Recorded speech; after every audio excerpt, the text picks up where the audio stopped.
بسم اللہ الرحمن الرحیم۔ کل جمعہ کا مبارک دن ہے اور 9 ذی الحجہ بھی ہے، یوم عرفہ بھی ہے۔ بہت ہی مبارک دن ہے اور سال کے تمام ایام میں افضل ترین دن ہے، اور جمعہ کا دن ویسے بھی تمام دنوں کا سردار ہے، اسے سید الایام کہا جاتا ہے، اور یوم عرفہ آنے سے اس کی فضیلت اور بھی زیادہ بڑھ گئی ہے۔ کل کے مبارک دن میں 3 اعمال کا اہتمام کرنا چاہیے۔ نمبر 1، کل کے دن روزہ رکھنا۔ رسول اللہ صلی اللہ علیہ وسلم کا ارشاد فرمایا، میں اللہ سے امید کرتا ہوں کہ یوم عرفہ کے روزے سے 1 سال آئندہ اور 1 سال گزشتہ کے گناہ اللہ پاک معاف فرما دے۔ تو اس ایک روزے کی بڑی فضیلت ہے، اللہ پاک 2 سالوں کے گناہوں کو معاف فرماتے ہیں، تو ہم اس کا اہتمام کریں، خود بھی گھر میں اپنے مستورات کو بھی بتائیں، اور جو ہمارے بالغ بچے ہیں وہ بھی اس روزے کا اہتمام کریں اور یہ روزہ ہم رکھیں۔ دوسرا مبارک عمل وہ ہے تکبیرات تشریق کا۔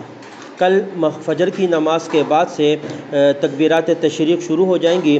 ہر فرض نماز کے بعد مرد حضرات ایک مرتبہ اونچی آواز سے اللہ اکبر، لا الہ الا اللہ واللہ اکبر، اللہ اکبر وللہ الحمد، یہ تکبیر چاہے جماعت کے ساتھ نماز پڑھی ہو، چاہے انفرادی اپنی پڑھ لی ہو، دونوں صورتوں میں فرض نماز کے بعد ایک مرتبہ اس کو پڑھ لیں۔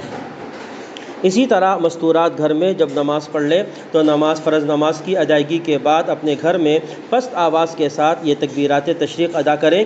یہ کل فجر کی نماز سے شروع ہو جائیں گی اور 13 ذی الحجہ کی عصر تک، یعنی منگل والے دن عصر کی نماز تک ہوں گی۔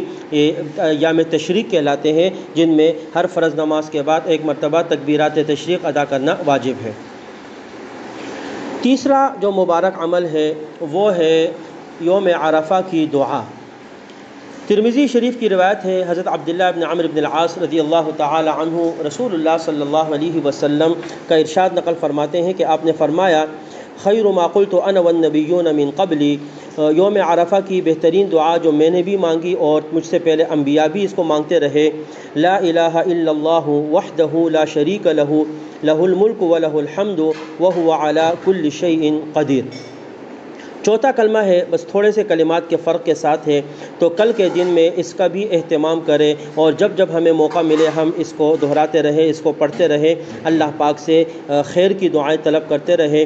تو ان 3 اعمال کا کل کے دن میں ہم اہتمام کریں، روزے کا، تکبیرات تشریق کا، اور اسی طرح یہ جو دعا یوم عرفہ کی ہے اس کا اہتمام کریں، اور اپنے لیے، اپنے اہل خانہ کے لیے اور تمام مسلمانوں کے لیے اللہ تبارک و تعالیٰ سے خیر کی، رحمت کی، عافیت کی دعائیں مانگیں، اور یہ جو وبا ہے اس کے خاتمے کی، کہ اللہ تبارک و تعالیٰ آسانیاں فرمائے، اور جو مشکلات ہے، پریشانیاں ہیں، اللہ اس کو دور فرمائے۔